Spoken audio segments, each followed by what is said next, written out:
ஓம் ஈஸ்வரா குருதேவா. அம்மா அப்பா அருளாசி நாங்கள் பெற அருள்வாய் ஈஸ்வரா. குருவின் அருளாசி நாங்கள் பெற அருள்வாய் ஈஸ்வரா.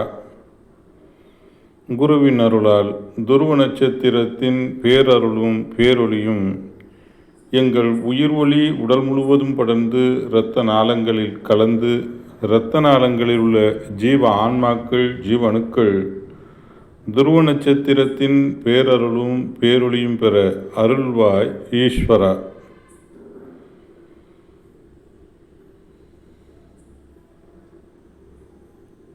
ஓம் ஈஸ்வரா குருதேவா.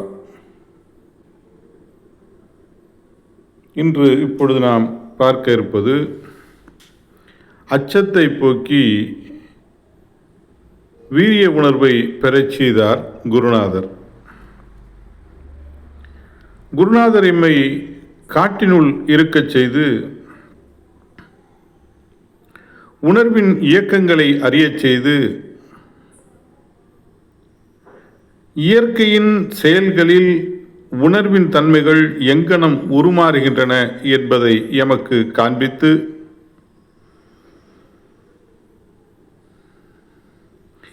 மனிதர்களான நாம் தவறு செய்வதில்லை. ஆனால் சந்தர்ப்பம் நாம் வேதனையின் நிலைகளை நுகரும் பொழுது அது நம்மிடத்தில் வித்தாக பதிந்து வேதனையின் தன்மைகள் நம்மில் வளர்ச்சி பெறுகின்றன என்பதை எமக்கு உணர்த்தி இதை மாற்றுவது எவ்வாறு என்ற வினாவை எழுப்பினார். என்னன்னு புரியுதுங்களா? காட்டுக்குள்ள நகரத்துக்குள்ளே கூட இல்லை, காட்டுக்குள்ளே இருக்காங்க. காட்டுக்குள்ளே இருந்தால் என்ன செய்யும்? அச்சம் தான். காட்டுக்குள்ளே இருந்தாலே அச்சம், பயம் இருந்துக்கிட்டே இருக்கும். விழிப்புணர்வு எந்த நேரத்தில் எதனுடைய தன்மைகள் வரும் அப்படிங்கிறது தெரியாது. அப்போ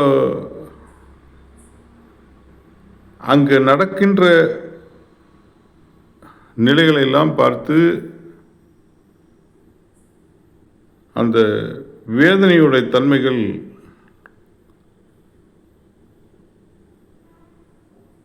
நுகர்கின்றார். சாமி நுகர்ந்த வேதனையோட நிலைகளில் இருந்ததுனால இவ்வளவு சப்ஜெக்டு. அப்போ வேதனையாக இருக்கும் பொழுது அதை எவ்வாறு மாற்றுவது என்பதை இங்கு நமக்கு காண்கிறார். நீ வேதனையாக இருக்க, இதை எப்படி மாற்றுறது அப்படிங்கிறத இங்கே சொல்கிறார். அடுத்த பிறகு போவோம். முதலில் எமக்கு அந்த வினாவிற்கு விடை தெரியவில்லை. அப்பொழுது குருதேவர் கல்யாண ராமனை நேசி என்றார்.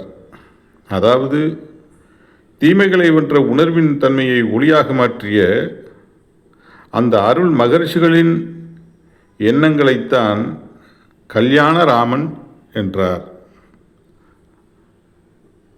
அதாவது எப்படின்னு கேட்டிங்கன்னா, ராமன்னா எண்ணம், ராமன்னா எண்ணம், சீத்தைனா சுவை. கல்யாண ராமன் அப்படின்னா நம்முடைய நம்மளுடைய எண்ணத்தோட எதை இணைக்கிறது அப்படின்னா மகர்ஷிகளுடைய எண்ணத்தை இணைச்சோம்னு சொன்னோம்னா அது கல்யாண ராமன். சரிங்களா? அப்புறம் அடுத்த பிறகு போவோம். யாம் காற்றினுள் சென்று கொண்டிருக்கும் பொழுது ஒரு மிருகம் தன் பசியை தணிப்பதற்காக மற்றொன்றை தாக்குவதும் மற்றொன்று அஞ்சி ஓலமிடுவதும் ஓடுவதும் சிக்கிக்கொண்ட உயிரினம் ஓலமிடுவதும் போன்ற நிலைகளை கண்டு எம்முள் அச்ச உணர்வுகள் விளைகின்றன. அது சமயம் மகிழ்ச்சிகளின் அருள் உணர்வுகளை நாம் எண்ணி இயங்கும் பொழுது மகர்ஷிகளின் அருள் உணர்வுகளை கவர்ந்துள்ள சூரியனின் காந்த சக்தி நமது உணர்வில் கலந்து நம்மிடத்தில் விளைந்த அச்சுறுத்தும் உணர்வை அடக்கி நமக்குள் வலுகொண்ட உணர்வாக, அதாவது மகரிஷிகள் தீமையின் உணர்வை ஒடுக்கி தம்முள் ஒளியின் உணர்வாக வலுவாக்கியது போன்று நம்மிடத்தில் மகரிஷிகளின் அருள் உணர்வுகள் வலுப்பெறுகின்றன என்பதை எமக்கு உணர்த்தினார். இதுதாங்க அனுபவங்கிறது. அதாவது இந்த ஆத்ம சுத்தின்னு சாமி கொடுத்துருக்காங்கல்ல ஆயுதம். ஆத்ம சுத்திங்கிறது என்ன? ஓம் ஈஸ்வரா குருதேவா மாப்பாரலால் சாமி சர்க்குருதேவர் அல்லால் இந்த துருவ நட்சத்திரத்தின் பேரருளும் பேரலையும் எங்கள் உயிர் ஒளி உடல் முழுவதும் படர்ந்து இரத்த நாளங்களில் கலந்து இரத்த நாளங்களில் உள்ள ஜீவ ஆன்மாக்கள் ஜீவனுக்கள் அனைத்தும் பெற அருள்வாய் ஈஸ்வரா. திரும்ப திரும்ப திரும்ப திரும்ப ஒரு 10 வாட்டி 50 வாட்டி எடுக்கும்போது அந்த நிலைகள் மாறுது அப்படிங்கிறத சொல்கிறாங்க. இது கல்யாண ராமன். இதை திரும்ப திரும்ப எடுத்துக்கிட்டே இருக்குள்ள இது கல்யாண ராமன்.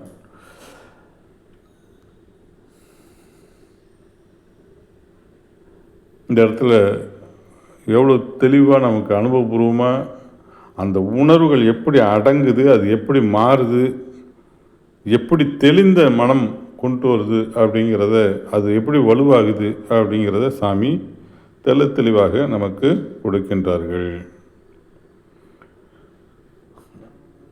இந்த அளவில் இதை நிறைவு பண்ணிக்குவோம். அடுத்து இதோட சப்ஜெக்டை தொடருவோம். சரிங்களா? ஓம் ஈஸ்வரா குருதேவா. இந்த அருளுரையை கேட்டுக்கொண்டிருந்த அனைவரும் அருட்செல்வம் பெற்று பொருட்செல்வம் பெற்று அகையிருள் நீக்கி அருள் ஒளி பெருக்கி பேரானந்த பெருநிலை என்ற நிலையில் வாழ்ந்து வளர்ந்திட அருள்வாய் ஈஸ்வரா என்று பிரார்த்தித்து இதை நிறைவு செய்து கொள்வோம். அப்புறம் சப்ஸ்கிரைப் பண்ணாதவங்களாம் சப்ஸ்கிரைப் பண்ணிக்கிங்க, பெல் பட்டனை அழுத்திங்க. குரு அருளை பெறுவோம், அருள் வழியில் செல்வோம், மெய்ப்பொருள் காண்போம், மெய்ப்பொருள் அடைவோம். ஓம் ஈஸ்வரா குருதேவா.